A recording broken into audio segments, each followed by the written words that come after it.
Guys, स्वागत है आपका मेरे इस यूट्यूब चैनल पर जिसका नाम है प्रोग्रामिंग विद प्रियांश। आज हम सीखने वाले हैं कि हम पाइथन के थ्रू एटीएम मशीन कैसे बना सकते हैं और उसके लिए कैसे प्रोग्रामिंग कर सकते हैं। तो सबसे पहले हम एक काम करते हैं, टाइम मॉड्यूल को करते हैं इंपोर्ट। ये क्यों कर रहे हैं मैं आपको आगे बताऊँगा। इसके बाद सबसे पहले हम करते हैं यार अपना डेबिट कार्ड एंटर। तो हम यहाँ पे सबसे पहले यूज़र से कहेंगे कि आप अपना डेबिट या क्रेडिट कार्ड एंटर करो। तो अपन बोलते हैं प्लीज़ एंटर योर कार्ड या please insert your card details, या कुछ भी आप लिख सकते हो अगर आप जैसा ही प्रोग्राम बनाना चाहते हो। मैं कार्ड के लिए बना रहा हूँ जिससे कार्ड एंटर करेगा पर्सन। ओके, उसके बाद यार आपने देखा होगा कि यार जो मशीन रहती है वो 2-3 मिनट का टाइम लेती है इसको एक्सेसिंग करने में। इस वजह से मैं यहाँ पे 5 सेकंड का डिले कर रहा हूँ, इसे मैं लिख रहा हूँ time dot sleep 5 second. Okay, इसके बाद हमको यूज़र से बोलना कि यार आप अपना एक पिन बताओ। तो मैं एक पासवर्ड सेट कर देता हूँ पहले 1 2 3 4। ओके, तो अगर यूज़र यही पासवर्ड डालता है तो वो उसमें एंटर हो जाएगा, अगर नहीं डालता है तो वो एरर थ्रो कर देगा और प्रोग्राम से हो जाएगा बाहर। ओके, तो हम एक काम करते हैं, पिन नाम के वेरिएबल में यूज़र से इनपुट ले लेते हैं। तो मैं इसको इंटीजर में ले रहा हूँ इनपुट, क्योंकि हमें उसे 1 2 3 से कंपेयर भी कराना है, मीन्स मैच कराना है। अगर हम मैच नहीं कराएंगे तो वो फिर नहीं हो पाएगा। तो हम यहाँ पे पूछ लेते हैं इंटर योर पिन या पासवर्ड, आप कुछ भी लिख सकते हो, कार्ड पासवर्ड आपको जो भी लिखना चाहो आप लिख सकते हो। ओके, तो मैं यहाँ पे पूछ लेता हूँ इंटर योर पिन। तो जो भी पिन डालेगा, एटीएम पिन पूछ लेता हूँ। ओके, तो जो भी पिन डालेगा उसको अपन मैच कराएंगे। अगर pin equal to password, equal to means equal to. Okay, क्योंकि हम यहाँ पे कंडीशन दे रहे हैं तो हम यहाँ पे उसके बाद अपना सारा वर्क करेंगे। तो पहले मैं यहाँ पे पास दे देता हूँ। इसके बाद एल्स, अगर ये आपका गलत होता है, ये मैच नहीं होता है, तो हमें क्या करना है, हमको हो जाना है प्रोग्राम से बाहर। इस वजह से हम यहाँ पे पहले उसको मैसेज देंगे कि रॉन्ग पिन, या फिर कुछ भी दे सकते हो आप, रॉन्ग पिन इंसर्टेड, या कुछ भी आप दे सकते हो जो भी आपको देना चाहो। रॉन्ग पिन प्लीज़ आगे ट्राई अगेन। ओके, तो ये मैंने यहाँ पे दे दिया। इसके बाद हमको जितना वर्क करना है वो हम सारा इफ़ कंडीशन के अंदर करेंगे। तो मैं यहाँ पे तो कुछ स्पेसेस बना लेता हूँ। तो हम पहले यूज़र्स को पूछते हैं, उसको बता देते हैं कि हमारे पास ऑप्शन क्या क्या होंगे। तो पहले हम यहाँ पे एक बैलेंस नाम के वेरिएबल में यूज़र्स का सारा जितना भी उसका अकाउंट बैलेंस है वो हम यहाँ पे लिख देते हैं। तो मैं यहाँ पे कम करता हूँ 5000 लिख देता हूँ, क्योंकि मैं चाहता हूँ कि यार यूज़र का बैलेंस 5000 हो। ओके, उसके बाद हम उसमें बहुत सारी ऑपरेशंस करेंगे। तो ऑपरेशंस के लिए हम पहले यूज़र्स के लिए चॉइस के लिए यहाँ पे एक प्रिंट स्टेटमेंट लगा देते हैं। प्रिंट स्टेटमेंट में हमको पास करने 1 2 3 4, या फिर पहले आप वेलकम मैसेज वगैरह भी दे सकते हो। ओके, तो मैं पहले एक काम करते वेलकम रहने देते हैं, क्योंकि यार कंसोल बेस्ड है तो यार बार बार वेलकम आएगा तो अच्छा नहीं लगेगा। तो हम यहाँ पे प्रिंट स्टेटमेंट में उसको बता दिया कि 1 2 3 4 से आप क्या क्या वर्क कर सकते हो। हम यूज़र से 1 2 3 4 में इनपुट लेंगे। तो यहाँ पे हमको देनी है वैल्यूज़। तो यहाँ पे हम एक काम करते लिख देते हैं 1 इक्वल बैलेंसिंग कैरी, क्या आप 1 एंटर करो बैलेंसिंग कैरी के लिए, और सेकंड विड्रॉल अमाउंट के लिए लिख देंगे, या और थर्ड डिपॉजिट अमाउंट के लिए, और फोर्थ होगा हमारा सीधा एग्जिट के लिए। क्योंकि मैक्सिमम अभी तो बहुत सारा वर्क आ चुका है एटीएम से, पर लेकिन अभी हम एक बहुत छोटा प्रोग्राम बनाने वाले हैं, इस वजह से मैं जिसमें ज़्यादा कुछ भी एक्स्ट्रा नहीं देना चाहता। उसके बाद हम एक काम करते हैं, थर्ड विड्रॉल अमाउंट बैलेंस लिख देते हैं। ठीक है, तो विड्रॉल बैलेंस लिख देते हैं यहाँ पे 3 इक्वल यहाँ पे लिख दिया डिपॉजिट बैलेंस, डिपॉजिट बैलेंस के लिए कर देते हैं, और फोर्थ को बना देंगे हमारे एग्जिट के लिए। ओके, तो आई होप आप लोग समझ पा रहे होंगे कैसे कि ये हमारे सामने प्रिंट शायद अच्छा लग रहा होगा आपको देखने में ऐसा।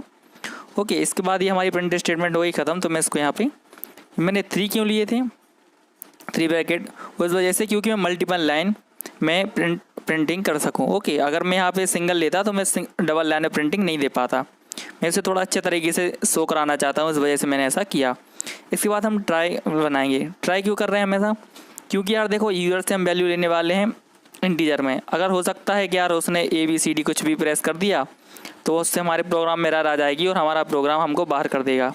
तो मैं नहीं चाहता कि यार हमारे प्रोग्राम में कोई एरर आए और प्रोग्राम है उससे बाहर करे। तो मैं इसी वजह से यहाँ पे एक्सेप्ट दे दूँगा। तो एक्सेप्ट ने हम उसको बता देंगे आपने यहाँ पे गलती की है। ओके, तो एक काम करते हैं, मैं यहाँ पे देता हूँ प्लीज़ एंटर योर चॉइस, और मैंने इंटीजर में वैल्यू ली है। यहाँ पे एक्सेप्ट ने दे देंगे कि योर इनवैलिड ऑप्शन, या फिर प्लीज़ चूज़ करेक्ट ऑप्शन, कुछ भी अपन दे सकते हैं। यहाँ पे प्रिंट स्टेटमेंट हम यहाँ पे लगा देते हैं। तो प्रिंट स्टेटमेंट लगा देते हैं हम यहाँ पे, प्रिंट स्टेटमेंट हमको यहाँ पे लगानी प्लीज़ एंटर वैलिड वैल्यू, या फिर कुछ भी आप लगा सकते हो, प्लीज़ एंटर वैलिड ऑप्शन, या कुछ भी आपको जो देना चाहो ऊपर जो हमने वहाँ पे दिए हैं। ओके, इसके बाद हमें यहाँ पे लगानी है इफ़ कंडीशन कि इफ़ ऑप्शन इक्वल 1 तो उसमें हमको बैलेंस, हमने वहाँ पे लिखा बैलेंस, ठीक है, तो आप बैलेंस बता देंगे हम। तो इसके लिए हमको लिखना है इफ़ ऑप्शन इक्वल टू 1। अगर आपकी ऑप्शन की वैल्यू 1 है तो आपको कुछ नहीं करना, आपको एक प्रिंट स्टेटमेंट यहाँ पे चला देनी जिसमें आप बैलेंस प्रिंट कराओगे। जो मैंने ऊपर वहाँ पे दिया है 5000, तो हमको यहाँ पे लिखना है print your balances, formatted string में हम यहाँ पे प्रिंट करा लेते हैं योर बैलेंसेज, और हम वहाँ पे बैलेंस को हमारा प्रिंट करा देंगे। तो यूज़र को उसका बैलेंस, करंट बैलेंस आप जो भी देना चाहो आप दे सकते हो। ओके, तो यहाँ पे मैं देता हूँ योर करंट बैलेंसेज, और यहाँ पे हम उस बैलेंस को पास कर देंगे। ओके, इसके बाद हमें सेकंड ऑप्शन देना है इफ़ ऑप्शन इक्वल टू 2। तो उसमें हमको पूछना है पहले कि यार यूज़र कितना अमाउंट आप विड्रॉल करना चाहते हो। विड्रॉल करने जैसे ही वो विड्रॉल करेगा तो उस विड्रॉल अमाउंट को हमें अपने मेन बैलेंस के अकाउंट से कम भी करना है, ठीक है, तो हमें अपना बैलेंस को भी अपडेट करना है। तो सबसे पहले हम पूछेंगे यूज़र से कि यार विड्रॉल अमाउंट बताओ। तो यहाँ पे विड्रॉल अमाउंट नाम का एक वेरिएबल बना लेता हूँ, उसमें यूज़र से पूछूंगा, इंटीजर में पहले कर लेते हैं कन्वर्ट, क्योंकि इंटीजर में वैल्यू चाहिए हमको। और यहाँ पे इनपुट पूछ लेते हैं। तो इनपुट में हमें यूज़र से पूछना है कि how much amount you want to withdrawal. तो यहाँ पे पूछ लेते प्लीज़ एंटर विड्रॉल अमाउंट, यहाँ पे कुछ भी आप लिख सकते हो। ओके, यहाँ पे उसके बाद हमें इसको करना है बैलेंस में से इसको माइनस, तो हमें लिख दे balance minus withdrawal amount. Okay, इसके बाद हमें आ जाना है नीचे, और यहाँ पे प्रिंट स्टेटमेंट पहले हम ये प्रिंट करा देते हैं कि जो हम विड्रॉल अमाउंट था उसमें हमारी वैल्यूज़ रहेगी कि आप कितना अमाउंट आप निकालना चाहते थे। तो हम यहाँ पे लिखेंगे कि withdrawal amount is debited from your account. Okay, तो यहाँ पे मैं एफ स्ट्रिंग लगा देता हूँ, यहाँ पे विड्रॉल अमाउंट, तो यहाँ पे उसकी वैल्यू आ जाएगी कि इतने पैसे आपके अकाउंट से डेबिट कर लिए गए, तो is debited from your account. Okay, और नीचे एक और प्रिंट स्टेटमेंट लगा देंगे जिसमें हम उसका यूज़र का करंट बैलेंस, जिससे वह चेक कर पाए। तो यहाँ पे हम लगा देते हैं कि your current balances, F string इसलिए लगा रहा हूँ जिससे मैं उसको फॉर्मेटेड तरीके से मैं इसको प्रिंट कर पाऊँ। बिल्कुल योर करंट बैलेंसेस, और यहाँ पे बैलेंस को पास कर दूंगा तो हमारा करंट बैलेंस इससे यहाँ पे पता चल जाएगा। इसके बाद थर्ड चीज़ भी हमको ऐसी करनी है, यहाँ पे हमें लिखना इफ़ ऑप्शन इक्वल टू 3। इससे क्या होगा, इसमें भी सेम वर्क करना है, आप चाहो तो सीधा कॉपी पेस्ट भी कर सकते हो। बस जहाँ विड्रॉल अमाउंट लिखा है वहाँ पे डिपॉजिट अमाउंट करना है, और ऊपर जहाँ हमने माइनस लगाया वहाँ पे आपको सिर्फ प्लस लगाना है। ओके, तो आपका काम सेम रहेगा, क्योंकि डिपॉजिट अमाउंट मीन्स हम बैंक में पैसा जमा कर रहे हैं, तो पैसा जमा कर रहे हो मीन्स आपको यहाँ पे प्लस एडिशन करना पड़ेगा। ओके, तो यहाँ पे यूज़र से पहले पूछते हैं कि आप कितना पैसा ऐड करना चाहते हो। उसके बाद जैसे ही हमारा पैसा इसमें हम ऐड हो जाएगा, उसके बाद हमको एक स्टेटमेंट बतानी है कि इतना पैसा आपके अकाउंट में क्रेडिट हो चुका है। तो सेम काम है जो हमने ऊपर किया है विड्रॉल के लिए, वही काम हमें यहाँ करना है। तो यहाँ पे लिख दिया deposit balance plus deposit amount. Okay, और यहाँ पे हम फिर से प्रिंट स्टेटमेंट लगा देंगे ऊपर जैसे हमने लगाई थी एफ स्ट्रिंग के साथ कि deposit amount is credited to your account. Okay, तो सेम काम है, कुछ ज़्यादा ऐसा टफ वर्क नहीं है, क्योंकि हमने बहुत सिंपल एटीएम प्रोग्राम बनाया है, कोई ज़्यादा टफ एटीएम प्रोग्राम हमने नहीं बनाया है। इसी वजह से, क्योंकि मैं चाहता था कि आप लोग को समझ जाओ। उसके बाद कैसे इसको GUI में कन्वर्ट करना है, इसके लिए मैं आगे इन फ्यूचर वीडियोस बनाऊंगा। इस सेम कोड को हम पूरा GUI में कन्वर्ट कर देंगे। ओके, तो यहाँ पे मैं सिर्फ हमारा करंट अकाउंट बैलेंस फिर से प्रिंट करा रहा हूँ, देख पा रहे हो आप। मैं यहाँ पे इसको बैलेंस को फिर से प्रिंट करा देता हूँ। ओके, यहाँ पे हम करंट की जगह अपडेटेड बैलेंस लिख देते हैं, ये करंट से अच्छा लगेगा। तो यहाँ पे भी हम करंट की जगह अपडेटेड कर देते हैं, क्योंकि करंट बैलेंस से अच्छा है कि यार अपडेटेड लिख दो, क्योंकि उसने अभी एक ट्रांजेक्शन वहाँ पे की है। इसके बाद हमको फोर्थ कंडीशन देनी है। फोर्थ कंडीशन क्या है, हम जानते हैं कि भाई फोर्थ कंडीशन में हमने जो ये क्या है, हमें लूप में चलाना है पूरा इस प्रोग्राम को। ओके, ये लूप ही चल रहा है हमारा, तो यहाँ पर हम इस लूप को ब्रेक कर देंगे, क्योंकि मैं चाहता हूँ कि यूज़र से वो बार बार वो बाहर ना हो प्रोग्राम के, और पूरा प्रोग्राम हमारा चलता रहे। इसलिए मैंने वहाँ पे ब्रेक कंडीशन दे दी। मैंने इसको सेव किया है, इस वजह से फॉर्मेटेड हो गया है। अब मैं इसको यहाँ पे रन कर रहा हूँ, क्योंकि सबलाइम में हम इनपुट नहीं कर सकते, मींस उसमें इनपुट हम नहीं दे सकते सबलाइम में। तो मैंने यहाँ शिफ्ट के साथ राइट क्लिक किया और ओपन कमांड प्रॉम्प्ट ऑप्शन पे क्लिक किया, और यहाँ पे हमको फाइल को रन करना है। मेरी फाइल का नाम था atm2.py, तो हम लिखना पाइथन atm2.py, उसको एंटर प्रेस किया तो उसने मुझे एरर दे दी कुछ, बैलेंस 5000। सॉरी, मैंने वहाँ पे इक्वल नहीं लगाया, मैं यहाँ पे इक्वल लगा देता हूँ पहले। तो मैंने यहाँ पे लगा दिया इक्वल। ओके, इक्वल लगाने के बाद हम इसको दोबारा रन करते हैं प्रोग्राम को, तो देखते हैं क्या होता है। Break statement is not defined, break तो मैंने सही लिखा है, तो क्या प्रॉब्लम आ रही है इसमें, कॉलन तो लगाना नहीं होता है।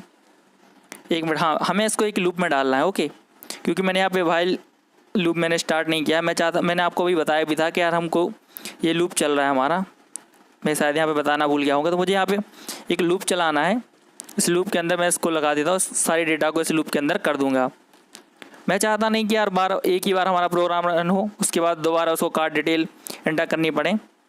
मैं चाहता हूँ कि यार वो पूरा जितना भी बार जब तक यूज़र्स का सारा काम ना हो जाए तब तक कि वो हमारे इस प्रोग्राम में बना रहे, और जैसे ही वो 4 दबाएगा वो ऑटोमेटिक हमारे इस प्रोग्राम से बाहर हो जाएगा। क्या एरर आ रही है, क्यों नहीं हमारा? चलो मैंने सबको सिलेक्ट करके टैब प्रेस किया है, इस वजह से मेरा यहाँ पे 4 स्पेसेस का गैप आ चुका है हर जगह पे, देख पा रहे हैं आप। तो अब हमको इस प्रोग्राम को रन करना है। एक काम करते हैं यार, इसको थोड़ा फॉर्मेटेड तरीके से भी हम बाद में अभी कर लेंगे, पहले हम इसको रन करके देखते हैं तो होता क्या है।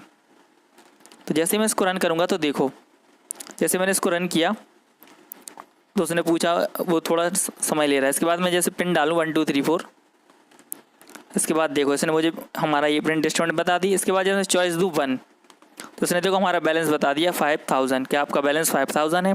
उसके बाद अब मैं 2 एंटर करता हूँ, तो इससे ये पूछ रहा है कितना अमाउंट आपको विड्रॉल करना है, तो मैं 1000 दे देता हूँ। जैसे एंटर करूँगा तो देखना हमारा बैलेंस बचेगा 4000। ये 1000 क्यों दे रहा है मेरा करंट बैलेंस, ये तो मेरा विड्रॉल अमाउंट है। कोई नहीं, कोई होगी एरर, हम अभी चेक करते हैं। तो एक काम कर, थर्ड ऑप्शन देख लेते हैं, उसमें तो कोई एरर नहीं है। तो इसमें जैसे मैं यहाँ पे दे दूँ 250, उसके बाद एंटर प्रेस करूँ तो हाँ ये हमारा ऑप्शन चल रहा है। तो हमारी वो वाली एरर देखते हैं कि यार ये हमारा करंट अपडेटेड बैलेंस क्यों गलत बता रहा है।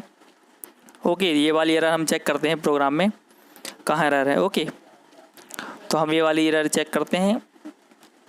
देख पा रहे हो आप यहाँ पे ये क्या एरर दे रहा है कि यहाँ पे 1000 दिया था, तो 1000 से उसको उसने हमारा मेन बैलेंस भी उसी में चेंज कर दिया विड्रॉल अमाउंट से। तो देखते हैं कहाँ एरर है, पहले इसी में देख लेते हैं। इसने तो कोई एरर यहाँ पे शो की नहीं। ठीक है, तो हम यहाँ पे एक काम करते हैं, 4 में से उसने मुझे एग्जिट कर दिया, 4 ऑप्शन हमारा सही चल रहा है। तो यार देखो यहाँ पे मैंने एक कॉल लगाया था, यहाँ एक कॉल की जगह हमको लगाया था माइनस। ठीक है, धोखे से लग गया होगा क्योंकि आसपास ही बाजू में ही रहते हैं। तो जैसे अब मैं इस प्रोग्राम को रन करूँगा तो देखो अभी हमारा सही से वर्क करेगा। एक काम करते पहले थोड़ा फॉर्मेटिंग भी कर लेते हैं। आप देख पा रहे हैं यहाँ पे अच्छे तरीके से डेटा शो नहीं हो रहा है। तो मैं एक प्रिंट स्टेटमेंट बना रहा हूँ जिसमें बहुत सारी लाइनें होंगी, एक कॉल लगा देंगे बीच में, तो जिससे थोड़ा स्पेसेस बन जाएगा, तो उसमें फॉर्मेटिंग हो जाएगी तो देखने में अच्छा लगेगा। तो मैं एक काम प्रिंट स्टेटमेंट लगा रहा हूँ, यहाँ पे बीच बीच में लगा देता हूँ। जितनी भी हमारी प्रिंट स्टेटमेंट है उन सभी के बीच में ऐसी एक लाइन लगा दूंगा। तो मैं इस लाइन को कर लेता हूँ कॉपी, और यही लाइन हमको हर जगह लगा देनी है, हर प्रिंट स्टेटमेंट के बीच में, जिससे कि थोड़ा गैप बनता जाए। तो एक काम करते से डबल कर देते हैं यहाँ पे, ट्रिपल, जितने भी आप बार लगाना चाहो आप अपने हिसाब से जितना भी सूटेबल आप चाहते हो उसको दिखाना, उस हिसाब से आप इन लाइंस को लगा सकते हो कि यार थोड़ा अच्छा आउटपुट हमारे सामने आए। अगर आपने ATM यूज़ किया तो आपको पता होगा कि उसमें भी ऐसी बीच में कुछ लाइंस आती हैं थोड़ा गैप बनाने के लिए, ऊपर टोटल विड्रॉल अमाउंट वगैरह दिया होता है। ये मैं हर प्रिंट स्टेटमेंट के बीच में लगा देता हूँ। देख पा रहे हो आप, मैं यहाँ पे ये इसीलिए लगा रहा हूँ। ओके, तो मैंने यहाँ पे प्रिंट स्टेटमेंट यहाँ पे लगा दिए हैं, देख रहे हो आप। ओके, तो आई होप आप लोग समझ गए होंगे कि यार कैसे हो रहा है। अब इस प्रोग्राम को हम करते हैं रन दोबारा। तो जैसे मैं इस प्रोग्राम को रन करूँगा तो देखो क्या होता है। जैसे मैंने इसको रन किया, ये पूछ रहा है मुझसे कार्ड डिटेल पूछेगा अभी इसने पूछा please insert your card. 5 second बाद इसने पूछा तो हम 1 2 3 4 दे देते हैं। उसके बाद जैसे हम 1 प्रिंट करेंगे तो देखो क्या होता है, इसने हमारा बैलेंस बताया, उसने ये अच्छी फॉर्मेटिंग करके हमें यहाँ पे दे दी। इसके बाद जैसे यहाँ पे मैं दे दूँ 2, उसके बाद मैं यहाँ पे वैल्यू दूँ 1000। तो जैसे हम एंटर प्रेस करेंगे तो देखो इसने कितने अच्छे तरीके से बताया, यहाँ पे 1000 डेबिट हुए हैं और हमारा बैलेंस बचा है 4000। उसके बाद जैसे अब मैं थर्ड ऑप्शन पे क्लिक करूँ, यहाँ पे दे दूँ वैल्यू 250। उसके बाद देखो उसने मुझे बता दिया कि 250 आपके अकाउंट में क्रेडिट हो गए और अपडेटेड बैलेंस हो गया 4250। इस बार जैसे 4 पे क्लिक किया तो हम देखो प्रोग्राम से हमारे एग्जिट हो गए। आई होप आप लोग को समझ में आया होगा कि कैसे आप एक पाइथन के थ्रू प्रोग्राम बना सकते हो ATM मशीन के लिए।